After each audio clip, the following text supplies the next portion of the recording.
کہتے ہیں میں نے سنا تھا کہ نافرمان کی روح بہت مشکل سے نکلتی ہے اور جو نیک لوگ ہوتے ہیں ان کی روح آسانی سے نکلتی ہے. تو میں تو جب گیا یورپ میں تو میں نے بہت سے گوروں کو بڑے آرام سے مرتے ہوئے دیکھا اور بہت سے نیک لوگوں کو بڑی مشکل سے مرتے ہوئے دیکھا.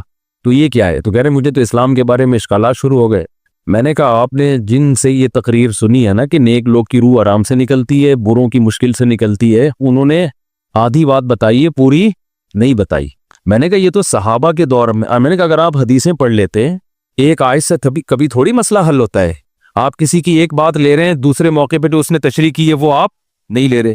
میں نے کہا معاذ اللہ، اگر کسی کی کوئی موت کی کسی کو بہت تکلیف ہو رہی ہے، یہ اس معاذ اللہ اس کے برے ہونے کی علامت ہے، تو یہ تو پھر کفر ہے. احادیث میں آتا ہے کہ آپ صلی اللہ علیہ وسلم کو موت کی تکلیف دوسروں سے زیادہ ہوئی ہے. آپ صلی اللہ علیہ وسلم فرمایا اوعکو کما یوعکو رجلان منکم، مجھے بخار میں اتنی تکلیف ہوتی ہے جتنی تم میں سے 2 آدمیوں کو ہوتی ہے.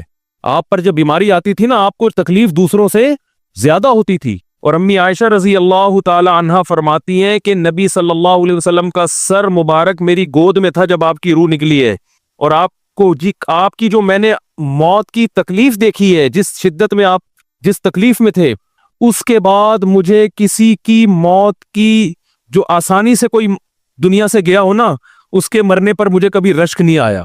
رشک کا کیا مطلب؟ کہ بھئی یہ اتنی آسانی سے چلا گیا تو اس کا مطلب یہ زیادہ اچھا تھا، اور معاذ اللہ آپ صلی اللہ علیہ وسلم کے اعمال کم تھے، تو یہ تو ممکن نہیں ہے نا. کہتے ہیں مجھے کبھی کسی پہ رش نہیں آیا کہ آرام سے مر گیا تو بہت نیک ہوگا. ٹھیک ہے نا، بہت مشکل ہے سمجھانا. امی عائشہ فرماتی ہیں کہ یعنی امی عائشہ کی حدیث کا مفہوم بیان کر رہا ہوں کہ نبی صلی اللہ علیہ وسلم کی موت کے وقت جو تکلیف کی حالت تھی، اس کو جب سے میں نے دیکھا ہے، تو امی عائشہ کی بات کا خلاصہ یہ ہے کہ اب اگر میں کسی کو دیکھتی ہوں نا کہ آرام سے روح نکل رہی ہے، یعنی آرام سے مر رہا ہے، دنیا سے جا رہا ہے، تو مجھے اس پہ رش نہیں آتا کیونکہ بہت نیک ہوگا. کیا مطلب؟ اس کا نیک عمل سے تعلق بولتے کیوں نہیں ہے. لیکن ہمارے ہاں سارا مدار کس پر ہے؟ مرنے کے بعد شکل کیسی ہے اس کی؟ آڑا ترشا ہو گیا تو جہنم میں جا رہا ہے اس کا مطلب. اور اگر مرا ہوا ہے، دانت کھلے میں، ایسا لگ رہا ہے مسکرا رہا ہے، سیدھا کہاں جا رہا ہے؟ او بھائی، اگر خدا نخواستہ کوئی لکوے کا مریض تھا، کوئی فالج کا مریض تھا، وہ تو مرے گا تو اس کا تو بیچارے کا ہوگا تھوڑا سا چہرہ بھی ٹیڑھا ہو سکتا ہے، کچھ بھی ہو سکتا ہے، نیک لوگوں کا بھی ہو سکتا ہے. تو مدار کس پر ہے؟ اعمال پر. اور نیک لوگوں کو بعض دفعہ موت کے وقت ڈبل تکلیف دی جاتی ہے. ایک تو اس لیے دی جاتی ہے، یا تو اس لیے کہ کوئی گناہ ان کا باقی رہ گیا ہوتا ہے. اللہ کیا کہتے ہیں؟ بھائی قبر میں جانے سے پہلے اس کو ہمارے پاس دھلا کے لے کے آؤ، صاف ستھرا ہو کے. اب ہمارے پاس آ رہا ہے تو اب ہم نہیں چاہتے کہ اس کے گناہوں کی گٹری ہو، اس کو پاک صاف کر کے لے. میں نے بڑے بڑے بزرگ دیکھے جن کو آخری وقت میں بہت مصیبت میں گزری ان کی، یعنی زندگی کے آخری ایام، بیٹیوں کی ٹینشن، کسی بیٹی کو طلاق ہو گئی، وہ گھر آ گئی، کوئی اور مسئلہ ہو گیا، تو بڑی ٹینشن میں آخری وقت. لیکن وہ زبان سے کیا کہتے تھے؟ شکر.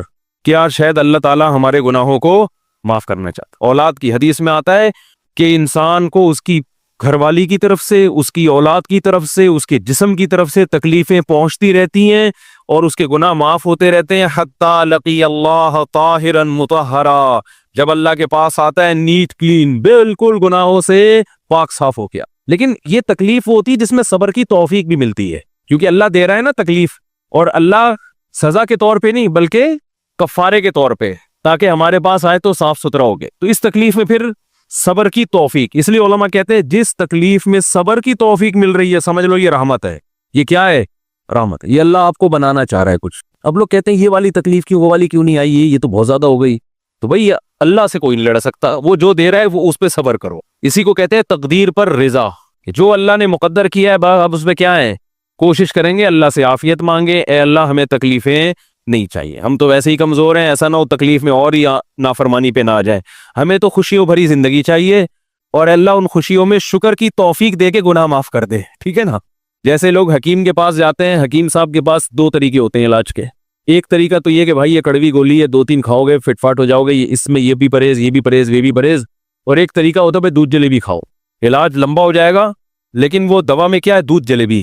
تو آپ کہتے ہو بھائی یہ دودھ جلیبی والا مجھے دے دو، ٹھیک ہے لمبا علاج کروا لوں گا، فائدہ دیر سے ہوگا، لیکن میں یہ کریلے کا جوس نہیں پی سکتا. تو ہم نالائق لوگ ہیں، شکر سے بھی انسان کے ترقی ہوتی ہے. تو اللہ سے یہ مانگنا چاہیے اللہ ہمیں نعمتیں دے، تکلیفوں سے بچا، اور شکر کی توفیق دے تاکہ ہمارے درجات بلند ہو. تو شکر کے بھی تو بڑے فضائل ہیں نا.